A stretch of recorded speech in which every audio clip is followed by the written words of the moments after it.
Hi everyone. So today we will learn about LoadRunner scripting, performance test scripting using LoadRunner. So I'll be doing two exercises here. One will be a simple one, and another will involve a complex performance script. Okay. So let us start with LoadRunner. First of all, you can use community edition of LoadRunner, that is free of cost. Just go to Micro Focus website, create your account, and you can download that. Yes, using this LoadRunner Professional, you need only this one. Okay, community edition of LoadRunner. Just click on this download button and you will have that on your system. So once you have that exe file, uh, installation process is very simple. LoadRunner consists of three components, right? Vugen, that is used for creating your script, debugging, and all those things. Then the controller, wherein you can create your scenarios, and then the analysis for analyzing your test results. Okay, so let us install it first on our machine. Okay, yes, and I think the process has been started now. Okay, so it needs some prerequisite to have on your system, right? So it may take some time.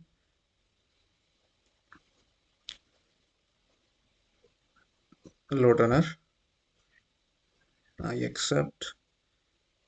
So that's it. You want, as of now, we do not want Silk Performance Agent as of now. So you can click next, and install. Okay, and for sample application that I am going to use here is the web tour application that is again available on Micro Focus website.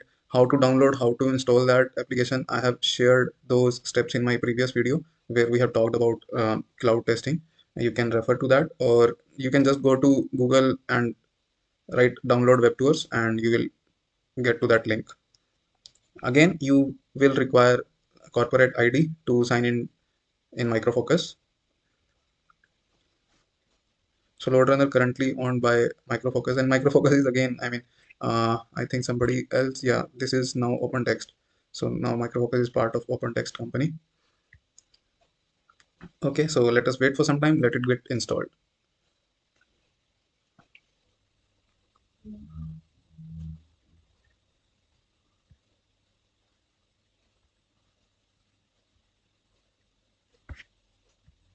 Okay, so that's, I think we are about to finish.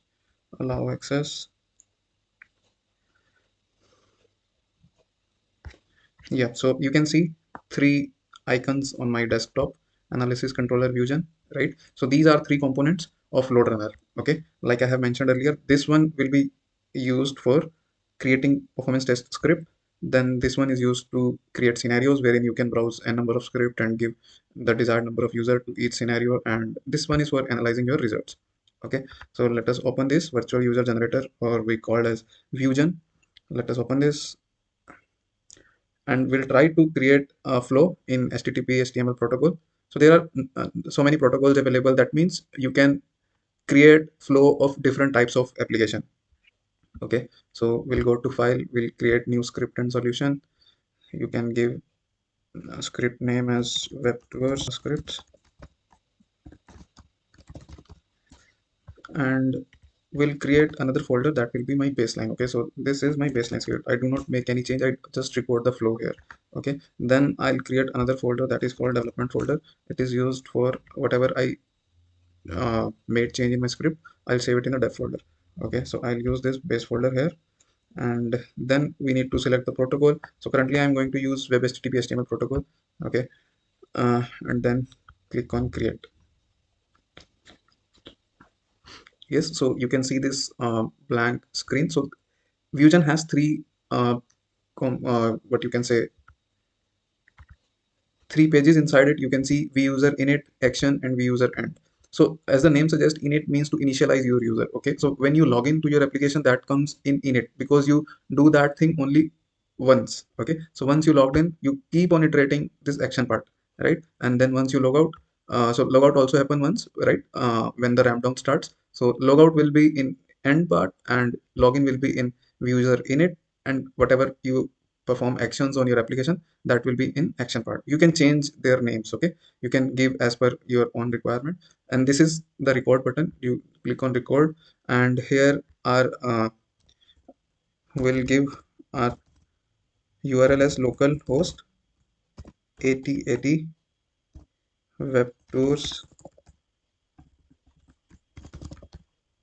slash index dot htm. Okay, so which browser you want to use, you can select that here. Okay, so let us suppose you want to use Google Chrome, you can select that, or anything you can select here, no problem, right? And where you want to record all these actions, let us say if you want to record login part in it, then you can select in it. Once you logged in, then you can change your this recording portion. Okay, so currently I'm recording everything in my action, and these are recording options. Okay, by default you can see HTML is selected. Okay, and these are the by default selections. In HTML also, HTML based scripting, you can select different options here. You can see the description in the below. When you right roll over your mouse cursor, you can see the description below. So it generates functions that correspond directly to the action taken, such as web URL, web link, web submit form. And the second option is script containing explicit URLs. Record all links, images, and URLs at web URL, or in the case of forms at web submit data. Okay, so we'll select this one to create our script concise. Okay, and we'll you can again check their descriptions as well, but we'll keep it as is as of now, and click on OK. Yeah, and there is one more option of port mapping, right, under mapping and filtering. Here you can select socket level, VNet level, or both. Currently I'm not making any changes here. Let us see if we are able to record it without creating any changes here, or else we may need to do some modifications on this setting. Okay, click OK and then start your recording. I hope the URL is correct. Yeah, so Google Chrome is already running, so it will close the running instance and then open a new one for us. Allow access. So you can see, right, LoadRunner has opened Chrome in incognito mode. Okay, uh, I think my port number is not correct. It should be 1080. So let me stop the recording here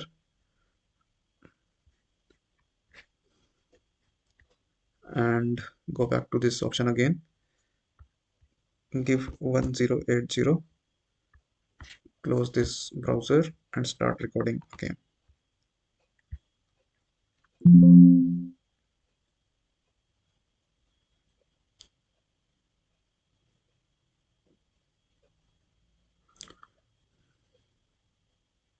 It is still taking time. Let me check once if my sample application is running or not.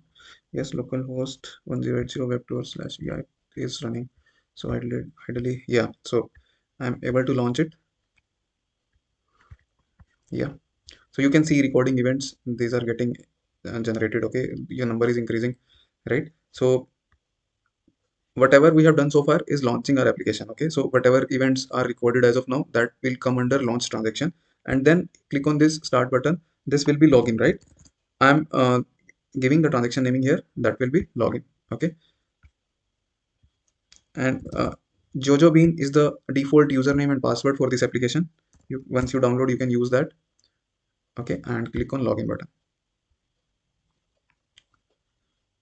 Okay, so you can see these events are getting increased now.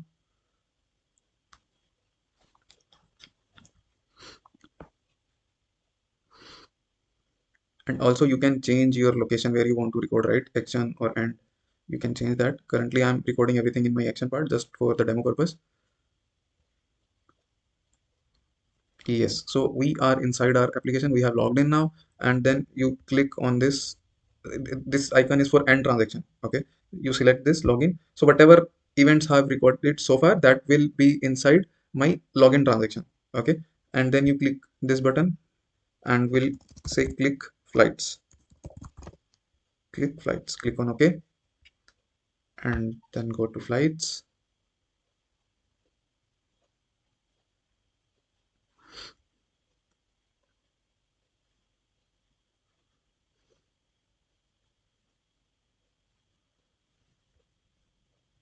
Okay, and then you need to close this transaction by click on this icon. Okay, and this application basically kind of make my trip or ease my trip kind of application, wherein you can book your flight by giving source and destination. Okay, departure city, arrival city, right? And selecting your date and then making the payment. So it's a dummy application, okay, but it's this if you learn the scenarios which I'm going to cover in this video, it will be very helpful in your respective projects. Okay, let us select some cities from here. Return date, you can select any date. I mean, let me give it here 25. Okay, you can select business, anything you can select it from here, and you make it as a new transaction. Click continue, click continue. Find flight, on find flight. Okay, so transaction naming should be such so that you will be able to understand on which particular page you are doing that or you are performing that action. Okay, you click on continue button. You can see recording events are getting increased.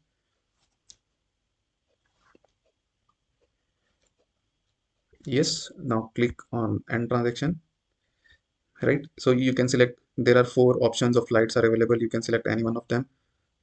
You click continue to continue 02. So I'm clicking on continue button second time, so that's why I have given transaction name as this.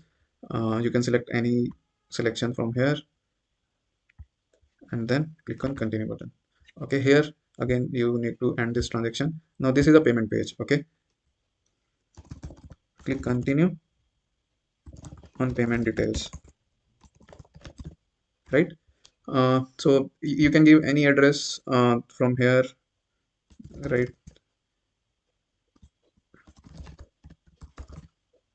And you can enter any number. It's a dummy application, so you can enter any data, then click on continue button.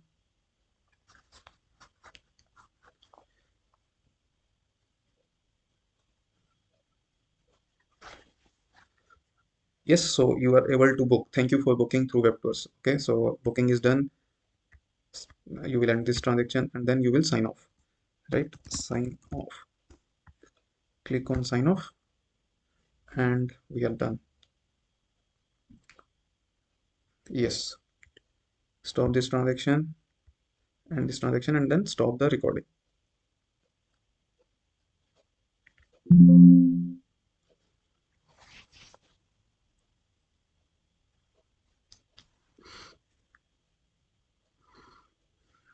Okay, automatic correlations can also be done. You can see here, right? 7 correlations were found, right? So this is your script. You can see what all events are recorded, what all HTTP requests are recorded in your Vugen index.html, that launching page.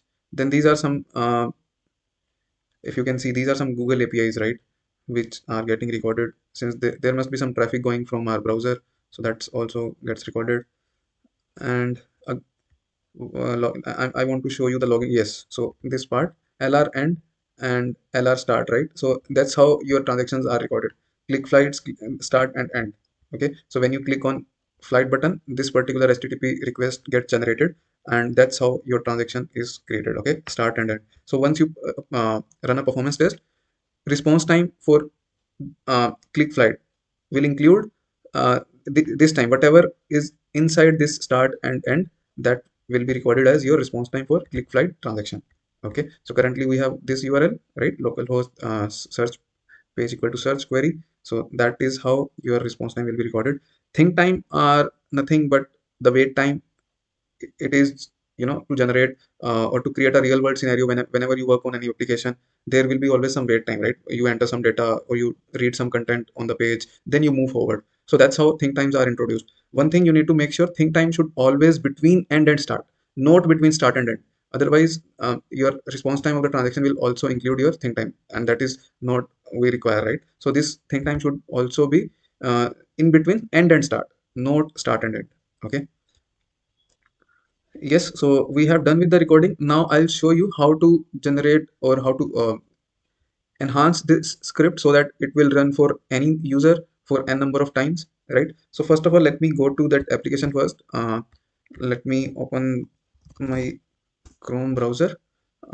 The thing I want to show you here is how many flights are still available. Web tours. Yes. Yeah. So you can see there are 2 flights currently available. Okay, so this one we have booked today, and this one is the earlier flight. So I'll do one thing. Let it keep it like this. As of now, there are two flights. Now let me run this script, okay, without making any changes. I'll just save it in a dev folder so that we have our baseline spared. Okay, so whatever changes you want to do, you can uh, do that in dev folder. Okay, so the idea behind this is to always have a backup of your baseline. Whatever you have recorded, you should have that backup. Other thing, you'll find this code generation in the below. So this is something, the responses. Okay, once you are doing all these action while recording, you logged into the application, doing some uh, actions there. For example, in this case, we are booking a flight. So whatever responses are received from the server throughout our action part, those are recorded here. Okay, so this in this output, code generation output. Okay, so code generation output will give us all the responses, response header, response body of all the requests that we are able to see in the Vugen script. Okay, so yeah, let me rerun without doing any enhancement. Okay, and let us check whether we are able to create another flight or not in the application. Okay, yeah, okay, so these Google APIs we can comment, we can just uh, delete them. Okay, so this one and this one, we don't require this is not part of our application, so that's why I'm deleting it. Yes, okay, here also this is not something related to my application, so I'm gonna delete this. And then click flights, reservations. If you go down, reservations, payment details. Yeah, so nothing else is out of the scope. Everything is related to our application. Okay, and let me rerun it. Okay, so what you can see here is script passed. Okay, and if you go to your application and you refresh it, log in with your username, and then go to still there are only two flights, right? There should be three because that record and replay should work, but it didn't, right? The reason is, every time when you create a login session with the server, there are some dynamic values. For example, session IDs, tokens, those are generated from the server, and we need to keep that alive as long as we are doing something inside our application. Okay, so here what we have tried is, we launch this application by sending this URL. Okay, that is fine, launching is not a problem, but when you log in, uh, right, you are sending this session ID. Okay, now this session ID was there when we have recorded all these steps. Now it may have expired, it is actually expired because we have logged off that from that session, right? So it will not work, but we have not given any assertion, or we are not making any text checks to verify our responses. So that's why our script result is passed, but it has not performed its functionality, right? That's what you are able to see. It has not done what it should supposed to do. We are unable to book a flight here, though the script results are passed. Okay, so this is very important point, always to, you need to keep in mind. Always check the functionality, what you are performing through your script, it is happening inside the application or not. Okay, so for this, what you will do is, you will correlate this. Okay, I'll explain you, just give me 1 minute. Let me explain you by another example or another presentation here. Okay. mm, I need only shapes. Okay. Okay, so let us say this is your client. Okay, this is your client, that means your laptop. Okay, client is like your laptop. Okay, from where you are sending HTTP request, you are sending a request to web to a server, and you can see that screen on your browser. Okay, so this is your client. And okay, and let me draw one shape again for server. Okay, so this is your server. Okay, and this is, in our case, it's a web tour server. Okay, and it can be, I mean, whether you are launching google.com, facebook.com, flipkart.com, whatever it is. Okay, so once you make a request to this particular server, what is happen, you are sending some credentials here, right? You are sending your username and password, that is your request will be there in your request one.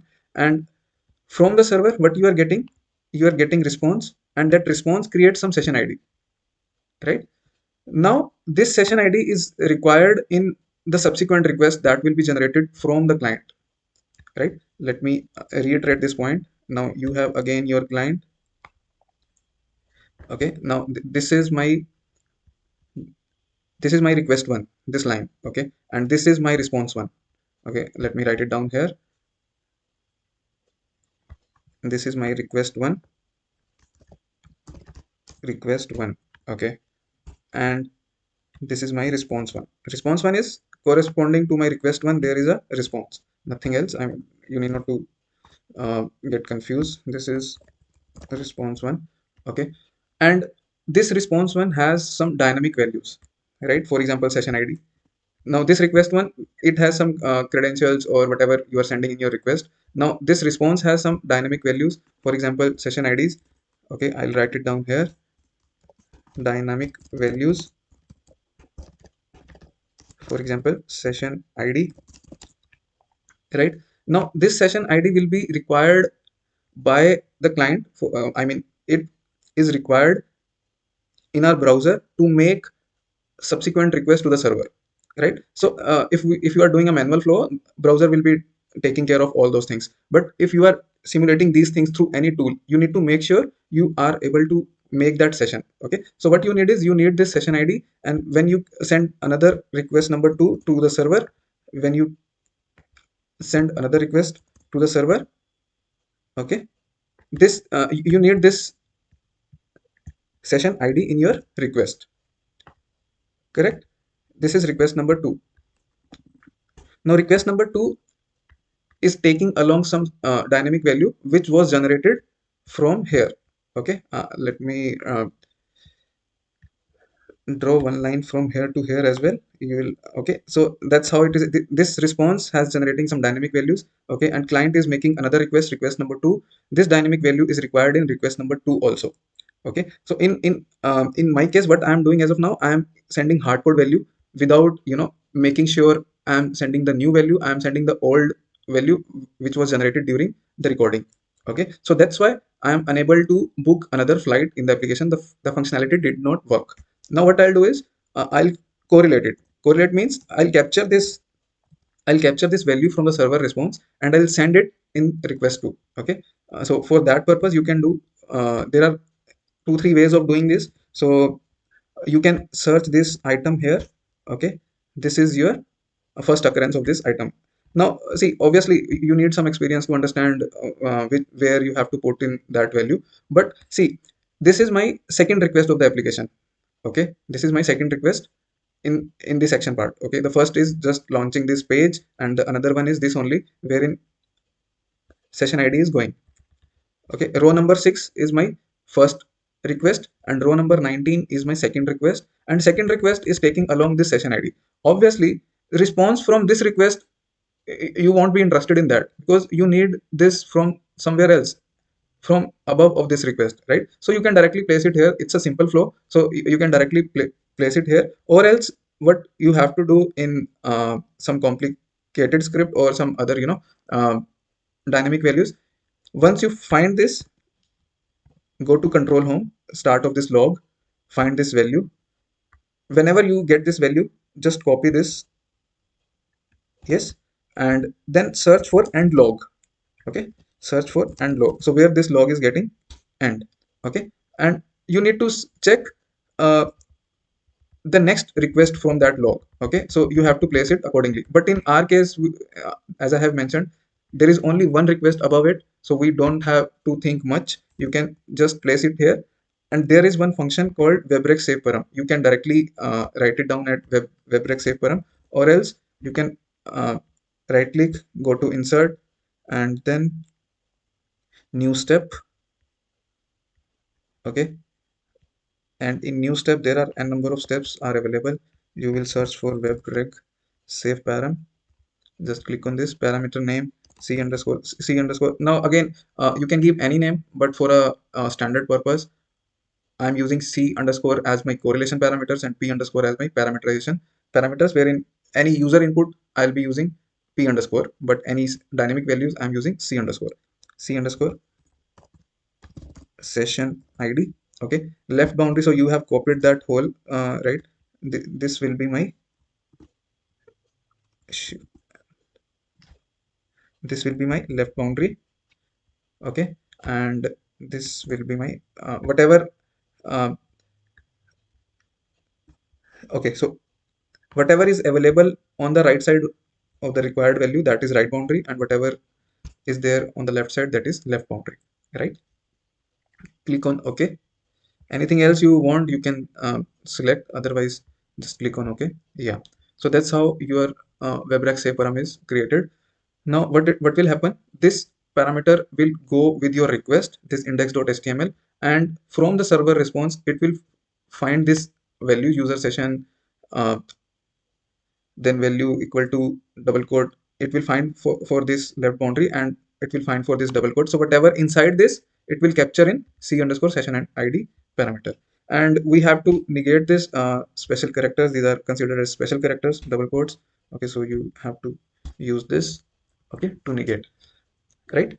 Now you can just use this in your user session value parameter and replace it with this syntax. Okay, I hope it makes sense. So I'll again reiterate this point. This parameter will send across this, it will go to the server with this request index.html, and it will find these boundaries, user session value and right boundaries double quote. Whatever is inside between these two boundaries, it will be stored in c underscore session id, and then that c underscore session id we are sending in a subsequent request. So what is happening, we are dynamically handling this value. Okay, now if you run this, save it and run it. Okay, now we should see there are 3 flights in the web tour application. Okay, I am going back there, refresh it, login, go. Yes, you can see now 3, right? So as many time as you run this script, now there will be those many flights get booked. Now this is a very simple demonstration of doing correlation. Other thing we can do here is to create this to make more enhancement. You can create parameterization of username, right? Just right click here and replace with a parameter, create new parameter, p underscore username. Do you want to replace all other occurrences? Say yes. Okay, replace all.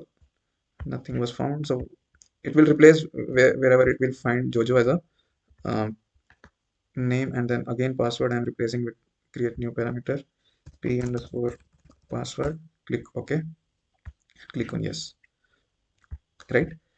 So those parameters you can see here when you open this username, Jojo, password, bean. Okay, you can also combine this both username and password in one single file. Okay, that can also be possible. Okay, so that's how. And now what you want is again these both the flights, the one which we have booked during recording and another one that got booked when we replayed the script after correlating the session id, both are same. Okay, because all the parameters are same. Now if you want to change some of the parameter, because performance testing script should have multiple parameters user inputs, because it will give you more realistic result. Otherwise, because of caching, if you are sending the same data, your response times will be lesser and it may not be valid response time, right? One thing more I want to show you here is let me close this. I want to show you this departure. Yeah, everything can be parameterized here. Now, in our application, we are already aware, right? So if you go to flights button, you are already aware there are these many, how many options are there? 4, 6, 8, 10. 10 options are there in departure city. Same options are available in arrival city. So you can just, make a file, make a text file of all these parameters and replace it with that parameter. Okay.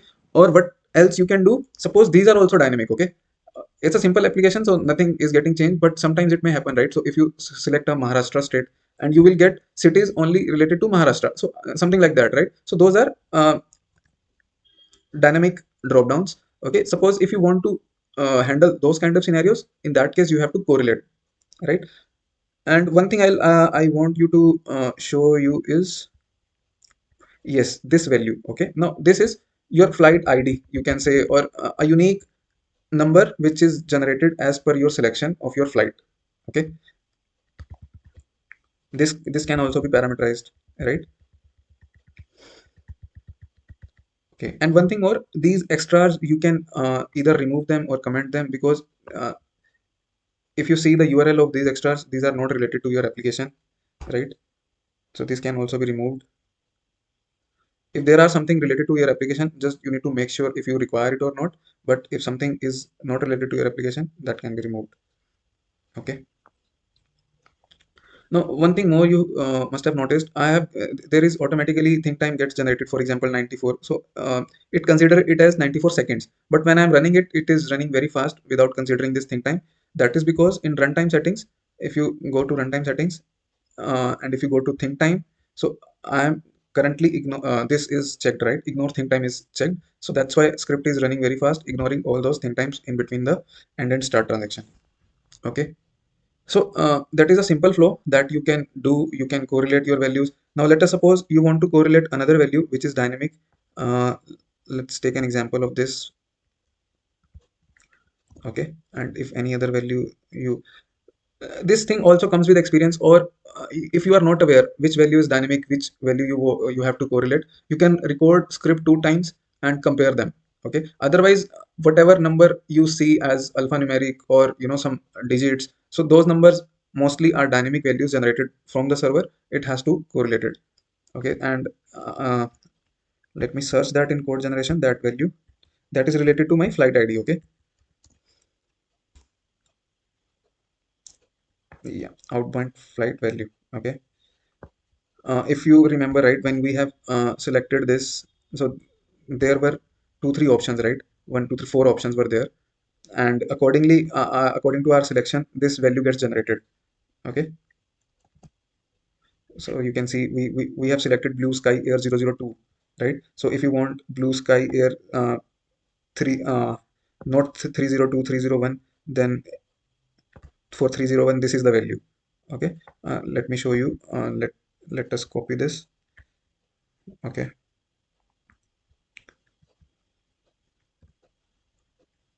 we will copy this whole string, and like I have mentioned earlier, you have to do and log at this location. Okay, search for, and this snapshot ID is very important. Okay, you can segregate, or you can make your request, uh, you can differentiate your request with this snapshot ID. Okay, so it is giving me t8.inf. Okay, so that means yes, this is the t8.inf. So you have to place your webrex save param above this request. Okay, let me do this. Let me place my webrex save param here. Or you can just go to insert, new step, webrex save param, c underscore outbound flight. Okay, left boundary, whatever is on the left side, you can give it left boundary.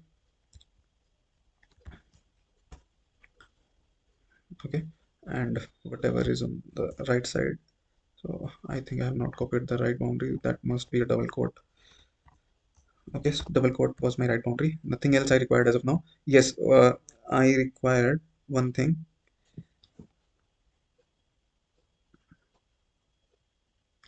Yes, one thing also you can do, if let us say if you are unable to find this value, right? So how you want to handle that kind of scenario? You want to print as an error or whatever you want to do, you can select this checkbox. Okay.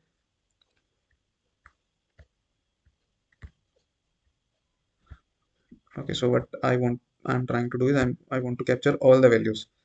Okay, let me put one more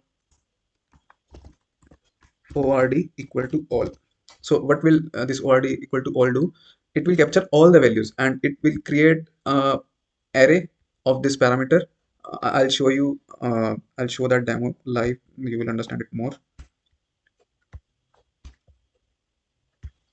Okay. So let me go back to the application. Let me explain you again. So there were 4 options available. There were 4 options available. Okay, and you want to capture all these 4 options from the server. Okay, and what?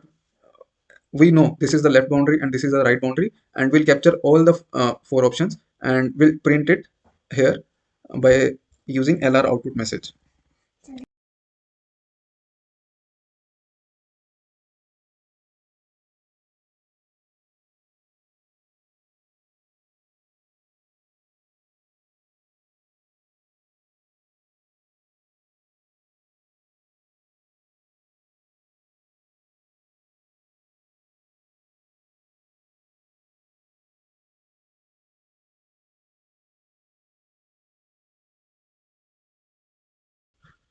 Okay, so what we'll do is we want to know how many total flight types are available. Okay, so you can like I have stated, we can use lr output message, and whatever message we print here, it will be automatically, we can it will be displayed on the console and we can read that. And percentage s is for reading the string parameter. So what I'm going to do is I'm evaluating my string using lr eval string, and inside it I'll be giving the parameter that we have used for capturing outbound flight type, and this is the parameter name. Okay, and I'll give it here. Okay, and since we have given ord equal to all, so it will capture all the values, and by default LoadRunner give us this underscore count as the total count. Okay, so how many values are there inside this variable, it will be printed here. Let me show you by running this now.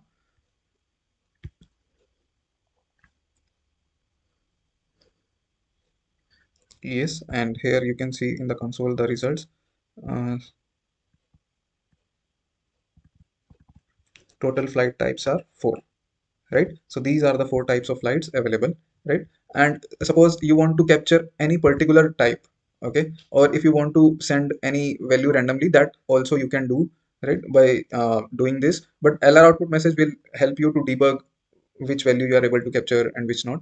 And similarly, if you want to send any particular value, you can give it here as 1 2 3 or 4, because you are having 4 values currently, right? Or one thing more we can do, go to runtime settings, go to log. Okay, and here you can also view your parameter substitutions by click on this extended log and this parameter substitution, right? And now if you run this, all the parameters, okay, correlation parameters as well as our user inputs will be displayed in the console,